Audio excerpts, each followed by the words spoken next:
안녕하세요. 동부세계 김용필입니다. 네, 오늘은 8월 14일입니다. 또 새로운 한 주가 이렇게 시작이 되는데요. 오늘은 지난 시간에 제가 이 전세 사기, 이 피해 사례 관련 뉴스 여러분들에게 여러 차례 전해드린 바가 있습니다.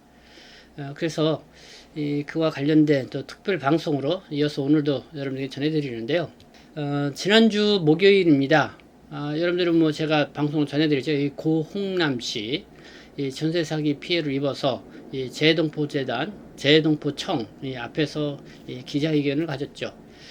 그래서 계속 전화 통화만 하다가 직접 한번 만나서 한번 이야기를 들어봤습니다. 그리고 함께 이 고흥남 씨를 돕고 활동을 하고 있는 대책위의 이 관계자분들도 함께 만나서 이 전세 사기 피해 왜 일어나고 있는지, 그리고 이 고흥남 씨의 사례를 좀 들으면서 특히 외국인 또 재동포 분들이 한국에 와서 이 전세 또 이렇게 많이 드실 텐데 무엇을 좀 주의해야 될지, 또 이렇게 전세 사기 피해를 입게 되어서 지금 뭐 정부가 특별법도 제정하고 또 여러 가지 구제 센터도 운영도 하고 있는데 과연 외국인 재동포 같은 경우는 그런 접수라든가 또 피해 구제 이런 게 잘 이루어질지 뭐 그런 거에 대해서 전반적으로 들어봤습니다. 그래서 이 시간에 특히 뭐 여러분들이 더 이 관심을 갖고 좀 같이 지켜봐 주셨으면 감사하겠습니다. 이 전세제도, 뭐 전 월세제도이죠. 그러니까 내가 보증금을 얼마큼 되느냐에 따라서 이런 월세 비용을 적게 또는 많게 이렇게 내는 거죠. 뭐 중국이나 이런 데는 이런 제도가 아니기 때문에 아마 한국에 오셔서 이렇게 고액의 보증금을 대고 나중에 계약이 만료되었을 시점에 과연 그 돈을 제대로 되돌려 받을 수 있겠느냐, 이것 때문에 좀 고민을 또 반점을 설치시게 되는 그런 상황도 발생할 수 있는데요. 그래서 이렇게 전 월세 이 부동산 계약을 맺을 때는 우리가 좀 정확하게 무엇을 알아둬야 되는지 여러분들이 좀 인지해 두고 같이 좀 생각을 해볼 필요가 있습니다. 그리고 지금 뭐 언론에서 이렇게 보도되고 있는 이 전세 피해 이 한두 사람이 아닙니다. 뭐 수천 명. 그것도 한 동 아파트 전체에 뭐 100세대가 있다고 하면은 거의 같이 살고 있는 사람들이 이렇게 사기 피해를 입었습니다. 그래서 어떻게 보면은 개인 본인이 아무리 조심한다 하더라도 좀 방만하면은 이렇게 전세 사기 피해를 입을 수가 있다. 특히 이제 한국인들 같은 경우는 은행에서 이 전세 대출이라는 거에서 대출금을 받게 되죠. 그렇기 때문에 이렇게 전세 사기 피해의 이자가 좀 많이 발생할 수가 있다. 그냥 대출을 받아주고 뭐 보증보험에 가입시켜주겠다 뭐 이런 수법을 통해서 뭐 이렇게 피해를 입히는 그런 상황들, 사기꾼들이 그런 걸 활용을 한다는 거죠. 그러나 외국인 뭐 재동포 같은 경우는 이 금융권으로부터 이 전세 대출을 근본적으로 받을 수 없기 때문에 사실 뭐 전세로 들어가기 위해서는 뭐 5천만 원 이상, 많게는 뭐 1억 가까이 이렇게 비용을 대야 이 전세라든가 어느 정도 보증 많이 되고 월세를 조금 내는 그렇게 하면서 집 생활을 할 수 있을 텐데, 어쨌든 그런 큰 돈이 들어가는데 사실 그거를 어디서 대출을 해주는 데는 없죠.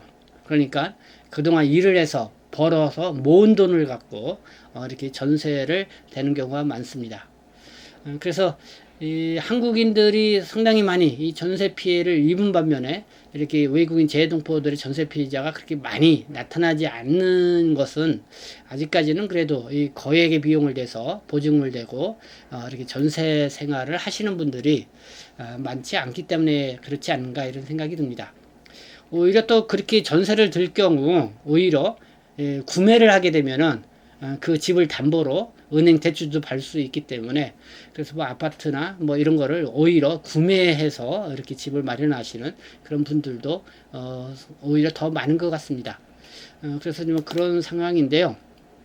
어쨌든 이렇게 큰 비용을 들여서 이 전세로 살고자 하시는 분들은 좀 이런 사기 피해가 왜 일어났는지를 좀 잘 알아둬야 될 것 같습니다. 인천 미추홀구의 이 전세 사기 사기꾼들은 아예 건물을 짓습니다. 그래가지고 그 건물 한 동에 뭐 100세대 뭐 이렇게 한 동에 또 이 100세대 이상 이렇게 들어가게 되죠.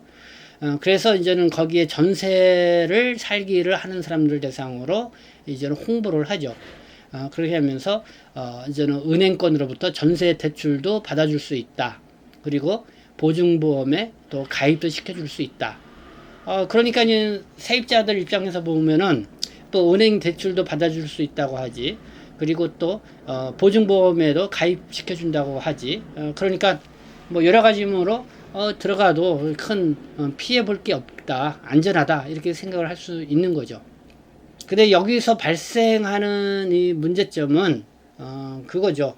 은행으로부터 이 대출을 받은 것이 있기 때문에 결국은 그 대출 이자 뭐 이런 부분은 세입자가 내야 되고, 그리고 또 나중에 그 집에서 이사를 가야 하는데 이미 전세 사기 피해를 입은 그런 집이다 그러면은 거기에 새로운 세입자가 들어오지 않는 거죠.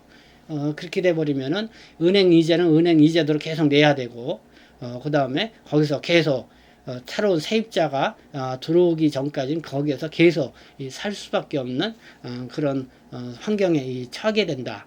뭐 이런 거죠. 그러다가 이제 나중에 은행권이 거기에서 경매로 들어오게 되고, 뭐 경매가 한 6개월 단위로 이렇게 하면은 뭐 연장을 시킬 수가 있는데, 어쨌든 그런 스트레스, 압박 뭐 이런 것에 이제는 상황에 처하게 된다는 거죠. 그래서 앞서 이 미추홀구에 이제 전세 사기 피해를 입은 중국 동포 한 분이 사망한 사건이 있었죠. 물론 이분은 건강 악화로 사망을 했는데 바로 이와 같은 상황에 놓여 있었던 분이라고 합니다. 그리고 또 하나는 뭐냐면은 아예 이런 신탁회사를 끼고 이제는 들어오는 그런 사례입니다. 그러니까 이제 고흥남 씨 같은 경우는 바로 이러한 사례에 해당이 되겠습니다. 그래서 이렇게 신탁사기가 더 아주 고약한 이런 경우는 이 전세 보증금을 거의 돌려받기 어려운 그런 상황, 그리고 또 계약이 무효이기 때문에 새로운 이 경매를 넘어가던 낙찰자가 이거를 가압류를 해서 그거를 하게 되면은 그게 무단 거기 점유하고 있는 상황이 되기 때문에 더 어려움을 겪게 되죠. 그렇기 때문에 이 신탁사기 피해가 더 큰 피해를 받고 있는데, 이 고흥남시 사례가 바로 그런 겁니다. 대화했던 내용을 여러분들에게 들려드리도록 하겠습니다. 그러니까 이제 홍남시 같은 경우가 이제는 집이 언제 계약을 한 거죠? 21년도 12월 달에. 21년도 12월 달. 그러면 네. 보통 2년씩 계약을 하죠. 네. 2년씩 계약하고 2년 계약하고 또 한 번 더 연장한 건가? 그렇죠. 네, 자동 연장이 되는 거죠. 그러면은 2001년도 처음 계약을 할 때 네. 이게 뭐 근저당이 잡혀 있거나 아니면은 뭐 그 집주인 아니고 별도로 있다, 그건 전혀 몰랐어요? 저 같은 경우에는 제가 이제 회사에 출근하다 보니까 이 사람들이 집을 다 보고 이제 나가서 계약할 당시에는 그 이제 부동산에서 계약서랑 다 만들어가지고 이제 회사를 찾아온 거예요. 제가 시간이 없어서 이걸 가서 못 본다 그러니까 끝까지 다 만들어 왔어요. 그래, 부동산에서 제공해줬겠지. 등기부 등본이 없었어요. 등기부 등본이 없어서 그럼 등기부 등본 달라. 그랬더니 막 이 집은 이렇게 돼가지고 제가 가서 이제 다음에 올 때 가져다 드리겠습니다. 그래서 제가 제일 처음에 이걸 봤을 때가 12월 16일 날에 계약을 했는데 제일 처음 이걸 봤을 때가 1월 3일인가 1월 5일인가 됐어요. 등기부 등본을. 2021년도? 여기서 팩트 하나가 있습니다. 네. 팩트 하나가 있습니다. 네가 확인 한 번만 더 해줘. 외국인들은 일반적인 전세 계약이 아니에요. 신탁회사하고 다 물려있는 전세 사기예요. 이렇게 사기를 한번 치려고. 일반 전세 사기는 공인중개사가 확인시켜주고 등기부등본 보여주고 그쵸. 하고 이게 기본적인데 네. 외국인이다 보니까 소통이 어느래 그러면 한번 대충 어물쩍 넘어가 라고 해서 자기들끼리 하는 게 외국인들의 거의 다, 제 생각에 지금 거의 100%라고 보이는데 확인 한 번만 더 해줘. 그런 거 보면은 외국인들은 다 신탁하고 관련된 사기예요. 일부러 그런 거는 마냥. 그렇지 않습니다. 부동산이 껴있질 않아요. 계약서에 부동산이 빠져 있어요. 그냥 임대인과 임차인, 무슨 부동산에서 무슨 체결을 했다 이런 내용이 없고 부동산은 아예 빠져 있습니다. 그 홍남시 계약서에도 제가 그걸 확인을 했고요. 근데 대부분 외국인 분들은 대부분 부동산은 다 빠져 있고 원래 신탁사가 끼면은 신탁사한테 동의를 얻고 부동산에서 네. 부동업을 그렇죠. 이걸 중개를 해야 되는데 지들의 그 죄를 아예 없애려고 부동산 이름이 아예 없어요. 계약은 부동산에서 했는데 계약은 그냥 부동산을 통해서 계약을 임대인하고 하는 그냥 다이렉트 연결을 우리는 시켜주는 사람들이다라는 그런 식으로만 그런 식으로만 하고 임대인은 네, 집주인을 말하는 거죠. 네네. 근데 집주인하고 바로 하고 그러면 중간에 부동산은 없어요. 복비는 안 냈어요? 복비? 냈죠. 복비는 누가 받아가? 소개비로다가 그냥 소개비는, 이거 예. 소개비만 줘. 소개비는 그렇게 팀장이랑 아니면 그 이제 그 원래 샤인 부동산의 사장이나 이런 사람들이 나와서 그걸 받아가지고 그러니까 부동산 업자를 통해서 무슨 계획을 쓰긴 썼는데 복비를 싸게 냈어요? 아니면은 뭐 다른 사람 받은 것도 정상적으로 낸 거예요? 싸게 낸 거죠. 어떻게 보면 20만 원밖에 안 20만 받았으니까. 원? 20만 원? 네. 그러니까 직접 다이렉트로 하니까 복비를 그만큼 싸게 받으니까 너도 좋고 나도 좋은 게 아니냐 뭐 이런 생각을 가질 수 있겠네요. 이쪽 건물에서 중개했던 모든 부동산들이 다 그 직원들이에요. 그러면은 부동산. 집주인도 직원, 네. 그러니까 그 건물은 근데 그 사람으로 명의를 그렇죠. 줬다. 명의, 예. 그러면 그걸 이제 신탁사로 했을 때 신탁사를 끼는 이유는 건물을 지을 때 얘같이 자력으로 대출이 안 나오니까 새로운 신탁사를 껴갖고 이 사람 명의로 대출을 받는 거예요. 그러면서 건물을 짓는 거죠. 어쨌든 뭐 우리가 공인중개사하고 끼고 계약을 했다 하더라도 좀 정당하게 이 수수료를 주고 확인할 건 정확하게 확인을 하고 그 다음에 그 공인중개사도 계약서에 꼭 들어갈 수 있게끔 해서 같이 책임을 소재를 느낄 수 있도록 이렇게 하는 것이 필요하다는 것을 다시 한번 이렇게 실감하는 그런 사례가 아닌가 생각합니다.